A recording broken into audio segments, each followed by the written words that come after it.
मैं doctor Nepal Chandra Mahato, department of history, Singhbhum college Chandi. आज semester 3 के छात्र छात्राओं के लिए, जीई और डीएससी छात्र छात्राओं के लिए उस दिन हम लोग प्रारंभ किए थे मराठा का उत्कर्ष के बारे में। तो आज हम लोग प्रारंभ करेंगे कि शिवाजी, जिनकी प्रारंभिक जीवनी, early life of Shivaji and aim of Shivaji. Shivaji का उद्देश्य क्या था, शिवाजी का प्रारंभिक जीवनी किस प्रकार बीता, क्योंकि शिवाजी के बिना तो मराठा का कल्पना नहीं किया जा सकता है। इसीलिए उसके जीवनी कथा को विशेष रूप से थोड़ा जानना ही होगा। आज हम लोग प्रारंभ करेंगे कि उसका प्रारंभिक जीवन किस प्रकार बीता, कैसे वे एक सक्षम राष्ट्र निर्माता के रूप में अपने को गढ़ पाए, इसको गढ़ने में किन किन महामानवों का उनके प्रति समर्पण या योगदान था, ये सारी चीज़ों के बारे में, और उनका क्या उद्देश्य था, आंतरिक उद्देश्य, आंतरिक अभिलाषा क्या था और वह कहाँ तक सफल हुआ, इस संबंध में आज हम लोग चर्चा करेंगे। तो 17वीं शताब्दी में शिवाजी का उद्भव या अभ्युदय हुआ। इस समय महाराष्ट्र 5 राज्यों में विभाजित था। बीदर, बरार, अहमदनगर, बीजापुर, गलकुंडा। बीदर, बरार, अहमदनगर, बीजापुर, गलकुंडा, ये जो विभिन्न क्षेत्र में बटा हुआ एक क्षेत्र, राज्य, इससे बड़े प्रभावित हुआ वह क्षेत्र और विदेशियों का प्रवेश उत्तर से दक्षिण से उस महाराष्ट्र में होना शुरू किया। उत्तर से पुर्तगालियों का, उन लोगों का होड़ आ गया, बोलबाला आ गया, और दक्षिण से मुगलों का प्रवेश महाराष्ट्र में होने लगा। ऐसी स्थिति में वहां की जनजीवन अपने को असहाय अनुभव कर रही थी। लेकिन उस समय की जो सामाजिक व्यवस्था, सामाजिक जो एक धार्मिक सामाजिक का जो प्रभाव महाराष्ट्र में उस समय एक महत्वपूर्ण रूप में आ गया था, क्योंकि भक्तिकालीन जो मोमेंट, आंदोलन, उस आंदोलन का प्रभाव महाराष्ट्र में जोर शोर में पड़ा, जिसमें तो उन महामानवों का योगदान के बारे में हम लोग पहले ही थोड़ा आलोचना किए थे। तुकाराम, रामदास, ज्ञानेश्वर, बामन पंडित, श्रीधर आदि महामानवों का समर्पण, योगदान उस राष्ट्र के लिए एक महत्वपूर्ण मानवता निर्माण में या समाज धर्मों के संरक्षण के कार्यवाही में उन महामानवों का अपूरणीय देन रहा है। समाज में एक वर्ग भेद, जाति भेद, छुआछूत की भावना नहीं के बराबर थी। अतः एक समता की भावना, सद्भाव की भावना उस समय महाराष्ट्र में आ गई थी। तो ये जो मतलब एक समता की भावना, विभिन्न मानवों को एकता, विविधता में एकता की जो मानवता का पाठ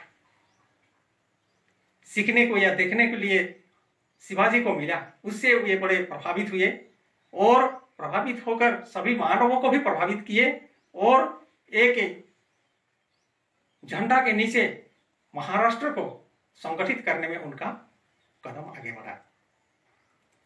तो उनके प्रारंभिक जीवनी के बारे में, अर्ली लाइफ ऑफ शिवाजी, प्रारंभिक जीवन के बारे में कहा जाता है कि शिवाजी का जो जन्म, इस जन्म के तिथि के संबंध में विद्वानों के बीच मतभेद रहा है। परमानंद कवि का कहना है कि 29 फरवरी 1630 ईस्वी को जुन्नर के समीप शिवनेर पहाड़ी के दुर्ग में शिवाजी का जन्म हुआ था। ग्रांट ड्रॉप या रॉलिंसन का, विदेशी जो राइटर थे उन लोगों का कहना है, रॉलिंसन का कहना है कि मई 1627 ईस्वी में शिवाजी का जन्म हुआ था। तिलक का कहना है कि 6 अप्रैल 1627 ईस्वी में उनका जन्म हुआ था।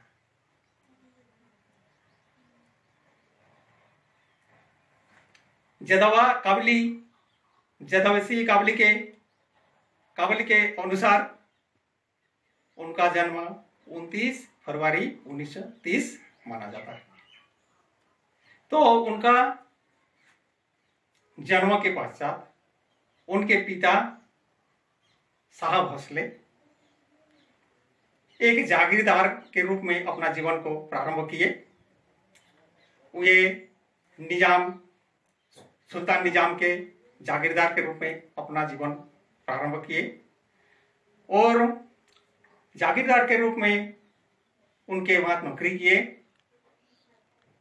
और अपना जीवन लीला को आगे बढ़ाए।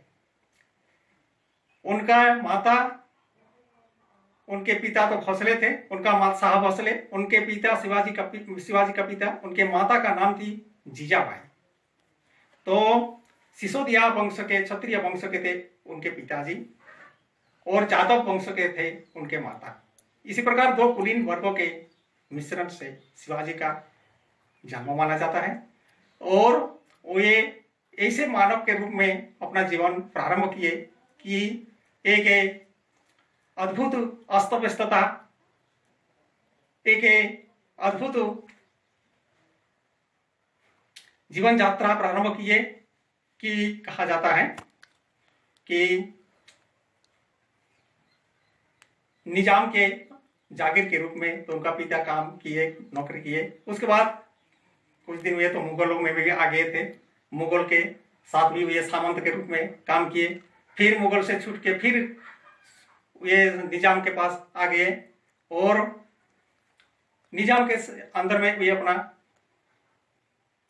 कार्य करते रहे, नौकरी करते रहे। तो इसी समय जीजाबाई, उनका भी जीवन या शाहजी भोसले का जीवन बड़े कठोर जीवन उसमें बीत रहा था, क्योंकि उन लोगों में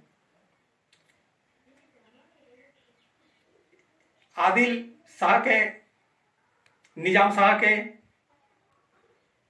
तरफ थे शाहजी भोसले और मुगलों के तरफ शाहजी भोसले का मतलब जीजाबाई का जो पिताजी थे लखू यादव जी, वे उधर का मतलब सैनिक थे और दोनों 2 तरफ से लड़ते थे। एक तरफ शाहजी भोसले निजाम के तरफ से और मुगलों के तरफ से लड़ते थे लखू जी। तो ये दोनों जो लड़ते थे, जिससे मतलब उन लोगों का दाम्पत्य जीवन में कि विरोधी मतलब भावना, क्योंकि दामाद और ससुर के बीच विरोधी भावना, ऐसे स्थिति में जीजाबाई का जो दाम्पत्य जीवन है उसमें मतलब इसका गहरा प्रभाव पड़ा और शाहजी उनको परित्याग किए, जीजाजी को, और परित्याग करके तुकाबाई मोहिते के साथ अपना वैवाहिक संबंध स्थापित किए। इसी समय इनका दुर्भाग्य प्रारंभ हो गया जीजाजी का। वे असहाय अनुभव करने लगे।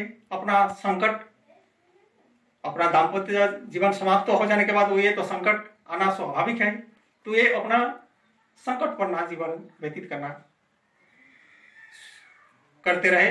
ऐसी समय ये क्या किए, धर्म के प्रति विशेष आस्था रखे, कि ईश्वर के प्रति विशेष आस्था रखे, धर्म के प्रति ये विशेष आस्था रखे और रामायण, महाभारत, काव्य, महाकाव्य आदि विभिन्न प्रकार के चीजों का वे गंभीर अध्ययन किए, क्योंकि वे विदुषी थे और अध्ययन के लिए भी वे मतलब रुचि रखते थे। तो उनका धर्म के प्रति श्रद्धा भक्ति भावना जगने लगी।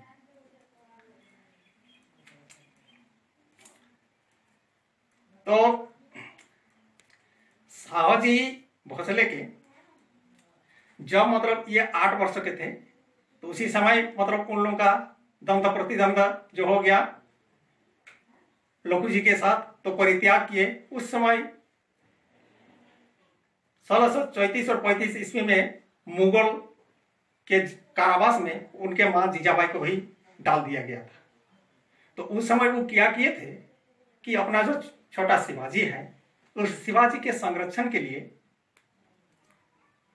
स्वामी भक्ति दासी के साथ या कुछ अनुचरों के साथ उसको समर्पित कर दिए, उन लोगों को समर्पित कर दिए शिवाजी को, और ये कैद में रहे।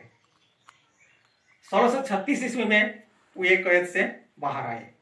तो उसी के कैद के पीरियड में शिवाजी को ये अनुचर या स्वामी भक्ति दासियों ने विभिन्न पठारी इलाकों और जंगलों में, जंगल के विभिन्न कंदराओं में, विभिन्न घोर अरण्यों में उनका जीवन व्यतीत होने लगा, क्योंकि मुगलों के साये से बचाने के लिए वे लोग इसी प्रकार का कृत्य किए थे, उनको बचाने के लिए कि मुगलों को पता लग जाएगा तो शिवाजी का भी अंत कर देंगे।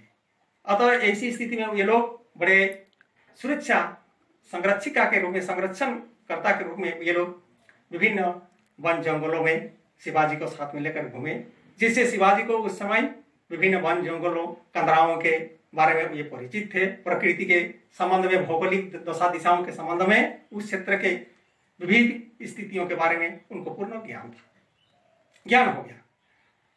जब ये 11 वर्ष के थे तो 11 वर्ष के समय उनके माता 1636 ईस्वी में कारावास से आए, तो फिर मतलब उसको अपना पुणे में 12 वर्ष तक एक साथ रहे थे, और उसके बाद मतलब उनके माता के साथ पिता का द्वंद्व हो गया और परित्याग किए। और परित्याग करने के पश्चात मतलब अभी इनका जो विचार है उनके माँ की जीजाजी की, उनका धर्म के प्रति अटूट विश्वास आस्था आ गई, और वे विभिन्न काव्यों महाकाव्यों ग्रंथों का अध्ययन करके राम का चरित्र, महाभारत के विभिन्न योद्धाओं का चरित्र के बारे में वे शिवाजी को अपना कथा सुनाए, और उस कथा से, उन लोगों के चरित्र से, उस ज्ञान से ज्ञान प्राप्त करके शिवाजी एक एक कर्मठ, एक एक कुशल, एक एक यज्ञ, एक एक साहसी, एक वीर, एक योद्धा, एक व्यक्ति के रूप में अपने को गढ़ने का उनको सौभाग्य मिला। इसी प्रकार ये अपना जीवन लीला को आगे बढ़े। उसी समय ये उनका एक जो जागीर था, पुणे के जागीर को देकर, उनके पिताजी तो वहां थे नहीं, तो ये जागीरदार दे दिए थे कामदेव को, नाना कामदेव को। तो नाना कामदेव के संरक्षण में शिवाजी को छोड़ दिया गया। जीजाजी और शिवाजी और कामदेव अब वहां जागीरदार के प्रबंध को भी मतलब अपना संभाले। कामदेव बुद्धिजीवी व्यक्ति थे, एक ब्राह्मण थे, और एक अच्छे राजनीतिक ज्ञान, सामाजिक ज्ञान, धार्मिक ज्ञान, सब ज्ञान से ये परिपूर्ण थे। इसलिए ये वहां के जागीरदारी व्यवस्था को खूब अच्छे ढंग से निभाए, और साथ साथ शिवाजी के चरित्र निर्माण में कामदेव का अपूरणीय देन है। कामदेव के अंदर जो भावना थी, उच्च भावना थी, वो ये सारे विचार अभी हमारे शिवाजी के हृदय में छाप डालने लगी। ये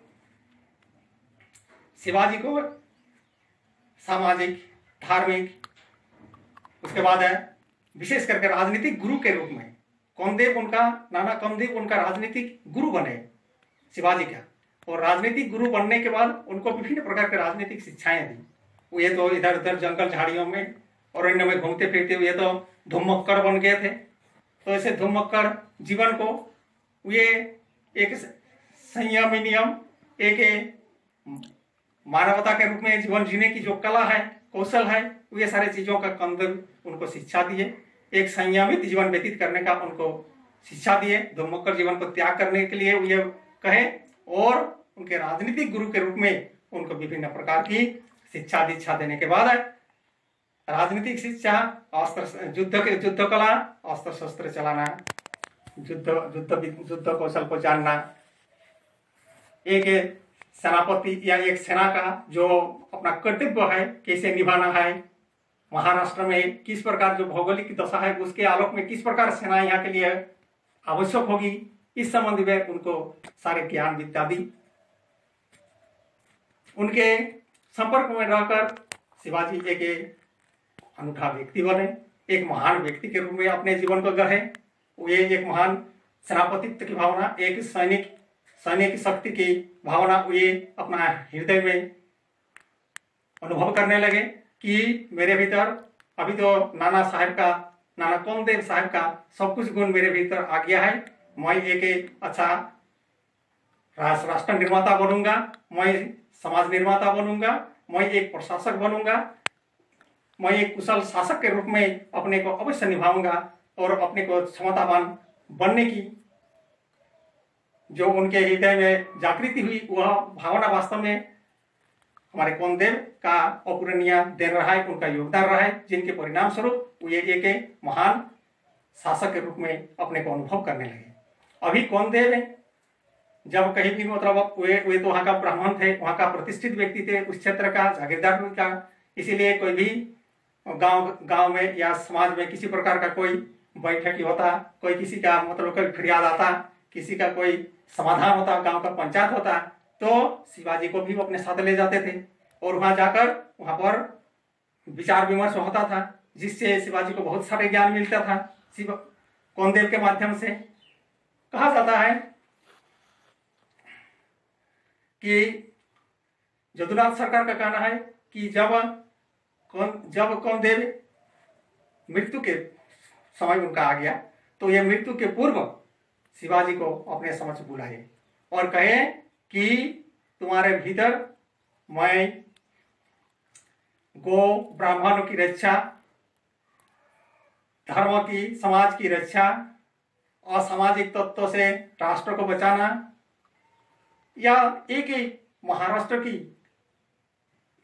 ध्वज को ऊंचा बनाए रखने का संकल्प तुमको संकल्पित होने के लिए मैं आशीष देता हूं, आशीर्वाद देता हूं कि तुम इससे संकल्पित हो जाओ और मेरे जो वाणी है उस वाणियों का अक्षर पालन करने के लिए तुम तत्पर रहोगे। तो वास्तव में कोमदेव का विचार से ये बड़े प्रभावित हुए, उनका वे राजनीतिक गुरु थे। फिर साथ साथ इनके हृदय में और एक महान जो 15वीं शताब्दी का जो या 16वीं शताब्दी का जो धार्मिक आंदोलन भक्ति मूवमेंट में उस समय के महान व्यक्ति थे तुकाराम, रामदास, ये महामानवों का योगदान, महामानव का जो मंत्र है ये महामंत्र इस शिवाजी के हृदय में प्रवेश किया और शिवाजी तो मतलब स्वयं रामदास को तो अपना धर्मगुरु मान लीजिए, तो उनका राजनीतिक गुरु हुए कोमदेव, नाना कोमदेव और धार्मिक गुरु बन गए रामदास।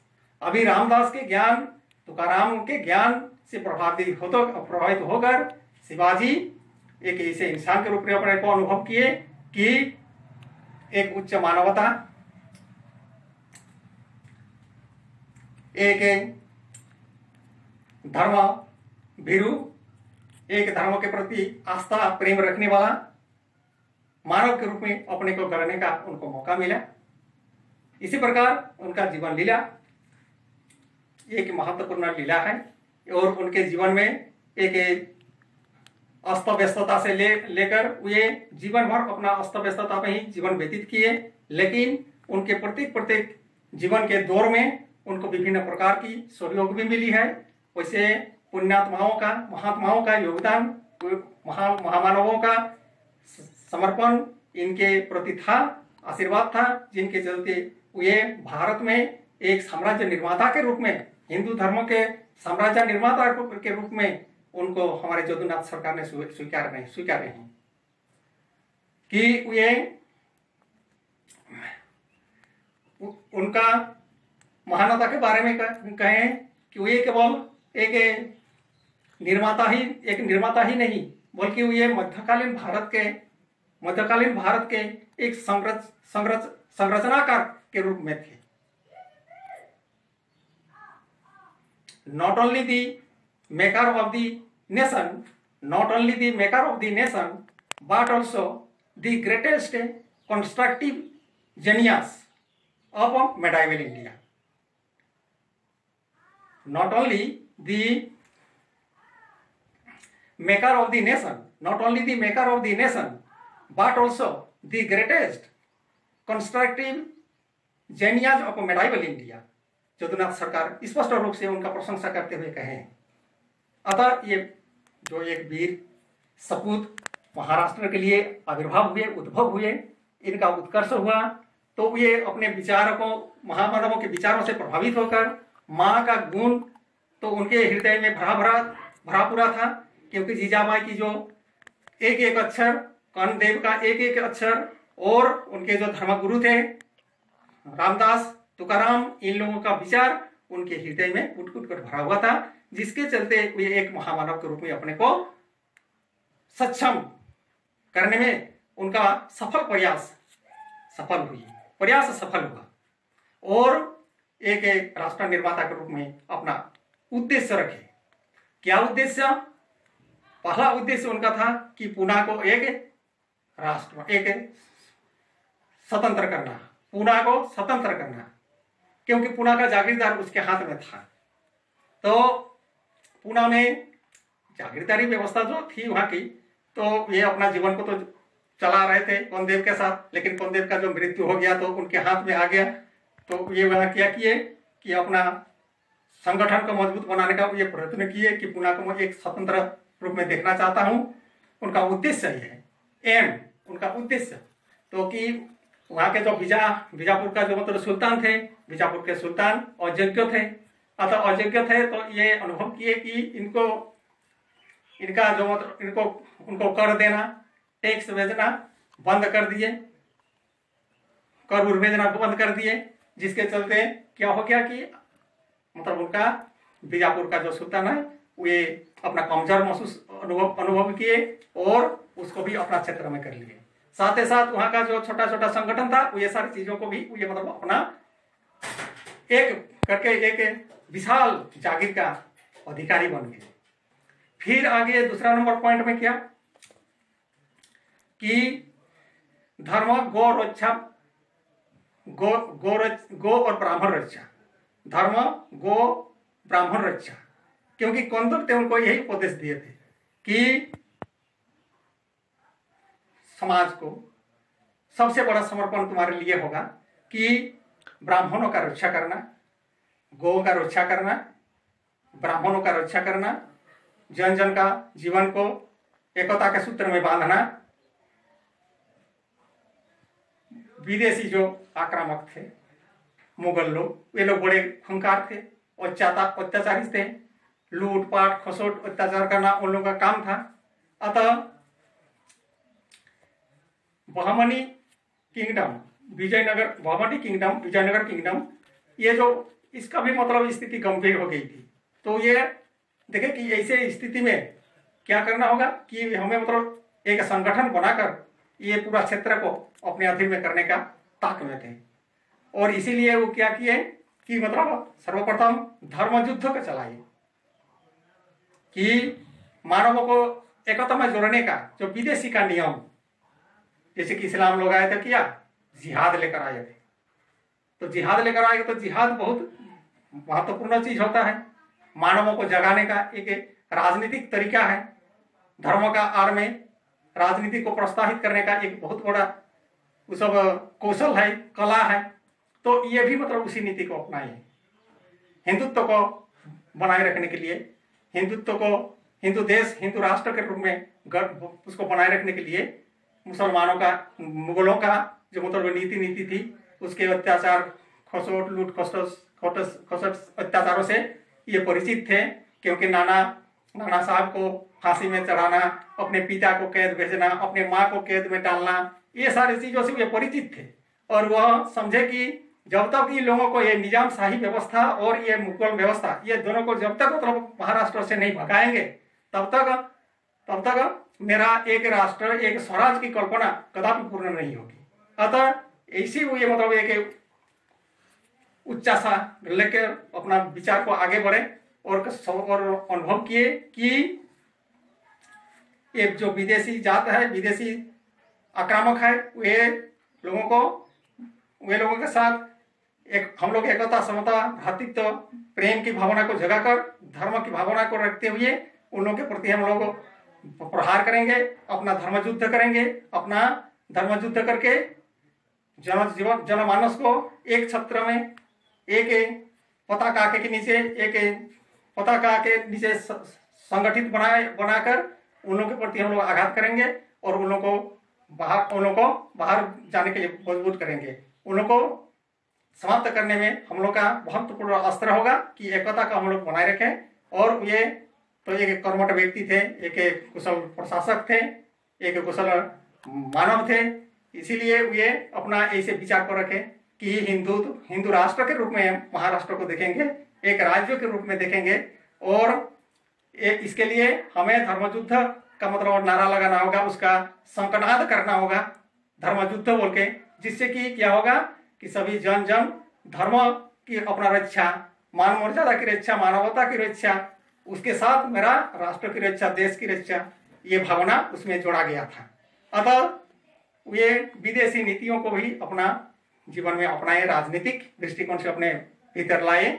और ये कौनदेव का, नाना कौनदेव का उनके प्रति राजनीतिक ज्ञान का एक शक्तिपुंज था, जिसके चलते उनके हृदय में ये भावना जगी। और दूसरे जो हमारे नरेश थे, राजपूत नरेश या कोई दूसरे नरेश वंश के मानव, उन लोगों से ये अति दूसरे प्रकार का नीति को अपनाए कि शान से नहीं बल्कि शांताम दंड भेद, शांताम दंड भेद, एन केन प्रकार जैसे भी हो अपना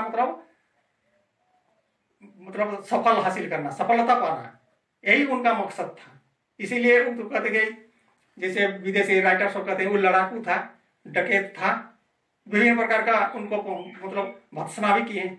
लेकिन डकैत तो थे, डकैती व्यवहार करना भी तो न्यायोचित है, समयोचित। इसीलिए शिवाजी क्या किए, डकैत का ही रूप लिए और डकैत का रूप लेके वो मतलब अपना एक मतलब शासक के रूप में अपने को उभारे। अतः ये डकैत नहीं, लूटपाट करने वाला नहीं, वे अपना सफलता के लिए समयोचित, समय के अनुकूल ये अपने नीतियों में परिवर्तन करने का उनका बड़ी लालसा होती थी और उनका पिपासा भी था, क्योंकि पूर्वजों से उनको उसी प्रकार का ज्ञान मिला था। इसीलिए वो अपना विचार ठान लिए थे कि किसी भी प्रकार से हो हमें सफलता चाहिए, हमें महाराष्ट्र का उन्नति चाहिए, महाराष्ट्र को एक राष्ट्र के रूप में मैं देखना चाहता हूं। इसीलिए तो मतलब जदुनाथ सरकार ने कहे कि ये राष्ट्र निर्माता के रूप में थे, एक हिंदू राष्ट्र निर्माता के रूप में शिवाजी का गणना किया जाता है। और उनका विचार चिंतन मध्यकालीन भारत में दूसरे राजाओं महाराजाओं नरेशों के विचार चिंतन से उनका चिंतन अलग था, एक अनूठा था, क्योंकि उनका जो विचार साम दाम दंड भेद किसी प्रकार से हो, अपना सफलता के लिए, मर मिटने के लिए जनमानस को भी ये एक जनमानस में ये अपना मंत्र फूके और सभीयों को अपना गुरुओं का किए का परिणाम सभी मानवों के ऊपर ये संचार किए और सबको एक झंडा के नीचे, एक पताका के नीचे संगठित किए और संगठित करके वे महाराष्ट्र के विकास में अपना तन मन धन देकर उसका अपना विकास में अपना उसके एक राष्ट्र के रूप में बनाए रखने के लिए वे अपना सदैव तत्पर रहे। हो सकता है कि ये उनका उस महाराष्ट्र का ये उतना अंत में उनका समय कम होने के नाते नहीं कर पाए, लेकिन उनके जो प्रेरणा है, उनका जो विचार है, उस विचार से उसके बाद का जो मतलब मानव आए, वे मानवों को उससे प्रेरणा मिली, ज्ञान मिली। शिवाजी के जो विचार चिंतन है, उनका जो मतलब कार्यकुशलता है, कर्मठता है, उनका साहसिकता है, उनके वीरता है, उनके योद्धा, उनके सैनिकता की जो मतलब कला कौशल नीति रीति जो भी हो, ये सारे चीजों से मतलब महाराष्ट्र प्रभावित हुआ और महाराष्ट्र स्वयं को अपनाए के नया पीढ़ी गढ़ने में एक महत्वपूर्ण मार्ग मिले। इसी प्रकार इस कक्षा में आज हम लोग इतना ही रखेंगे। इसके आगे की कक्षा में हम लोग इनके विभिन्न प्रकार का प्रशासनिक, विभिन्न प्रकार का सामाजिक या विभिन्न प्रकार का जो विजय, इन सारी चीजों के बारे में मराठा उत्कर्ष के अध्याय में हम लोग लेते चलेंगे। Thank you all. Next class.